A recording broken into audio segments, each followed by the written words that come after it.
Okay, so I wanted to do a video on something I learned in college called cave theory in philosophy.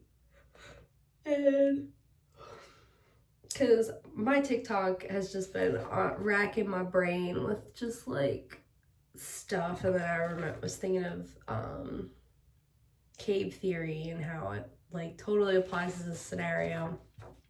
Because basically watching videos on protests in like other countries, and um then there's also just like fraud happening in America right now, and I'm just like, okay, it's a lot.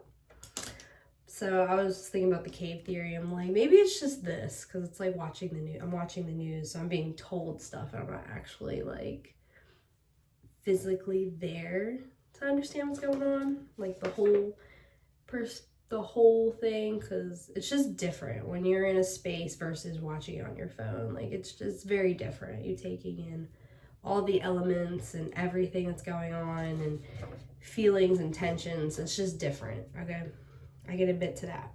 But anyway, I wanted to talk about cave theory today because that's just what I was thinking of. Alright, this is my little, I actually drew a picture. I drew a picture because I think this helped me visually understand better. But anyway, this is cave theory, and I'm going to explain all the little step-by-step things. So,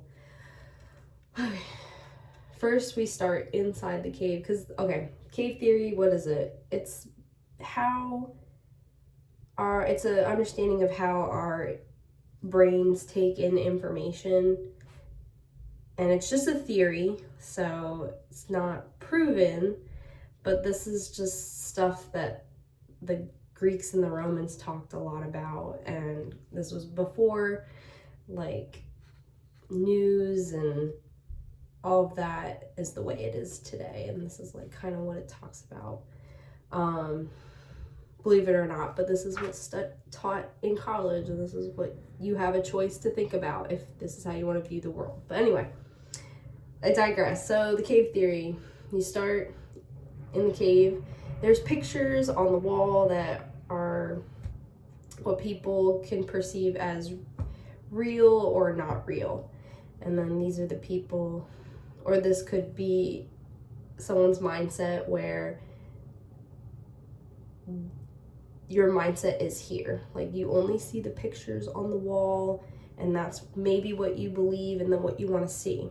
So that's these people. Then we take a step back, and if you realize who is putting these pictures on the wall, who is telling me this information, and this is what we're depicting here, is like a person behind the people who are watching the show, and there's a flame, and they're doing puppetry, or they're just showing you what you want to see on the wall. And when you understand who this person is, you understand this information, and then you find out, where has this person been, where have they traveled, how many books have they written, where do they get their sources? Is this a math equation, or is this something that they're actually going out in the world and showing you, or is it just completely fake information? Like, it's not real? How do we, in our mindset, like, we might know that these people exist, but the trick is to go out into the world, which is this area, go out into the world and figure out, is this person right? Is this person telling the truth? And we can only find out if we physically get out of the cave. We stop watching TV shows, we stop watching information, we actually get out there and figure out what it is. Now there's a more in-depth version that you can find anywhere on the internet, but like there's meaning behind like when you get out of the cave and you actually like see how the world is. It's like, here's an example. You're told your whole life, like in picture books, like rabbits are cute and fluffy and nice, and they're adorable. They're great things to tell your children, but at some point in your life, you've walked outside as a kid or as an adult, and you're like, that's a real life bunny. Like, that's basically this part. Like, you were like, oh, I just saw the bunny. Now, you go actually study the bunny in the real world. Like, you get to watch its behavior, you get to observe the rabbit, you get to feed the rabbit, you get to figure out what it eats, and that's from experiencing it outside.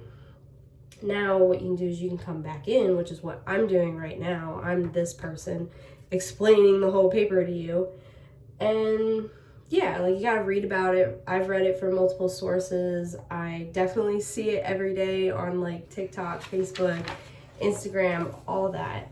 And that is cave theory. That is the best way I can explain cave theory, with a really cute picture that I drew by myself. So thank you. But yeah, that's my video. That's what I want to talk about today. Cave theory. I believe I'm gonna give you more information. Hold up, because I did look up the author.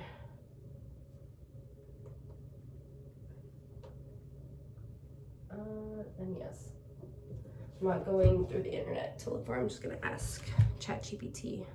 So it's called the Allegory of the Cave. It was written by Plato, a Greek philosopher who lived around 428 to 348 BCE, and it appears in the book. See, I don't understand Roman numbers, so I'm gonna say that's 8, because I know that's 5. Or it's either, I think it's 6. No, it's 7. I think it's volume 7. Basically the Republic, which was a written dialogue featuring Plato's teacher Socrates, discussing justice, knowledge, education, and the ideal society. I used to have the book. There's a so, like, of course there's original, and then there's again, this is where cave theory, like, you're this guy, you have to get more resources. But I've read one book that is better written for our brains today to understand, because the original is written, one, in another language, and two, different understanding of speaking and talking. It's just very different. But yeah,